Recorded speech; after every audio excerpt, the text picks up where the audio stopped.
what's up and welcome back to my channel. Now today I'm going to be giving a review for the movie The Equalizer 2. Now this is a sequel to the 2014 film of the same name, and it is again directed by Antoine Fuqua and stars Denzel Washington again. And again, this is also based on a TV series of the same name too as well. Now this is basically like a revenge thriller, about the character that Denzel Washington is playing, Robert McCollum. He's actually seeking revenge for a friend of his that was actually murdered, and his friend is actually like a woman, So Robert McCall, he's actually seeking revenge for like a friend of his that has been murdered, So this is basically like a revenge type thriller, but it has like a bunch of like subplots in it, which kind of makes it, kind of go downward. But it still is a pretty entertaining film. I still don't think it was as good as the original Equalizer, but it still does turn out to be a pretty decent film. Now another thing too about the film, it still feels like, it wasn't really like no need for this film, like they shouldn't have done like a sequel, But I guess being that the character himself, like Robert, that Denzel Washington plays, he is an interesting character, You actually can see them turning this into like a series of films. Like I won't be surprised if they actually make like a third film, make it into like a trilogy. That'd be kind of cool, Because he is like kind of like an interesting character, like the way he takes out the bad guys and so on, I think it's like awesome, But yeah, that's basically what the film itself is about, He has to actually seek revenge for this woman known as Suzanne Plummer, and she's played by Melissa Leo. And actually, the character of Suzanne Plummer does return from like the original film, and she's again played by the same actress, Melissa Leo.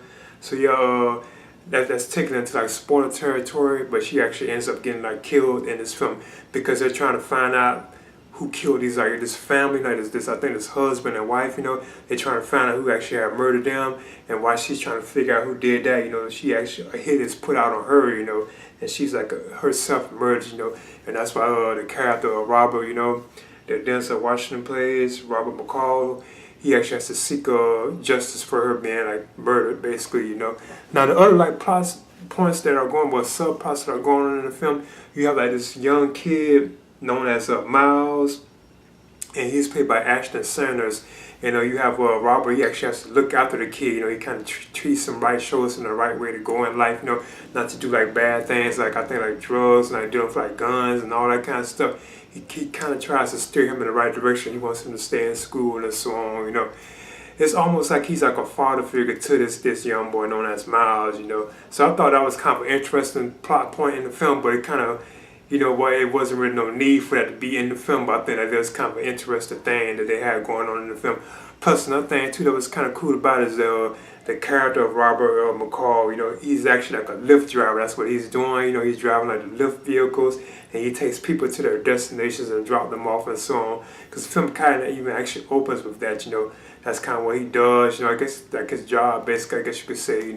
So I thought that was kind of cool, but at the same time, it's like it really wasn't in the need for something like that either, But it was okay, You also like a character that is like a friend with Robert's character, He's known as Dave York, and he's like a former partner in the CIA. He's like a former partner of Robert, and he's played by Pedro Pascal. I think that's how you pronounce his last name. He turns out to be kind of like an interesting character, but I'm not going to really go into it because it kind of takes into a spoiler territory.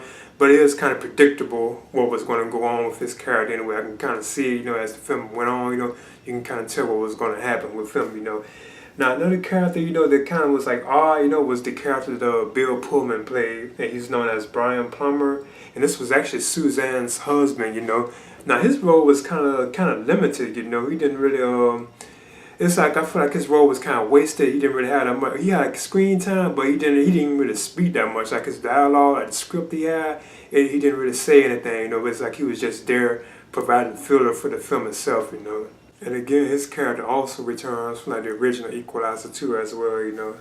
But overall, this was at times, like I said, it just felt like it's like they just kind of blew out of proportion. And being that the film is actually like a revenge story, he just had to seek revenge for this woman's death, They could just focus on that instead of taking it to all these like territories, But I thought it was a pretty decent film.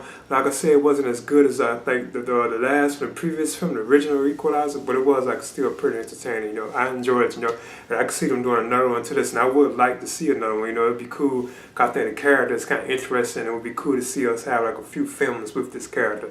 So it'd be kind of awesome. Second, third film, I wouldn't mind seeing one, basically. You know, but like I said, like whenever it was like action scenes on the screen, they were pretty cool. It was awesome the way Robert was taking out these various different people, you know, everything. I thought that was kind of cool. And I thought the ending was kind of fun too. It takes place like in an isolated area, you know, where it's like a storm coming and stuff like that. And the city has been like, this particular area has been evacuated. And it's like a storm or something like Denzel Washington as Robert. He has to take out all these different, like, you know, people, you know. So I thought that was kind of an awesome sequence because it's like it's dark and like gloomy. Well, it's not really dark, but it's the look of it. It's like gloomy, it's like rainy and stuff like the wind because the storm is going on, you know. So I thought that was like a tense and like a satisfying conclusion, from my opinion.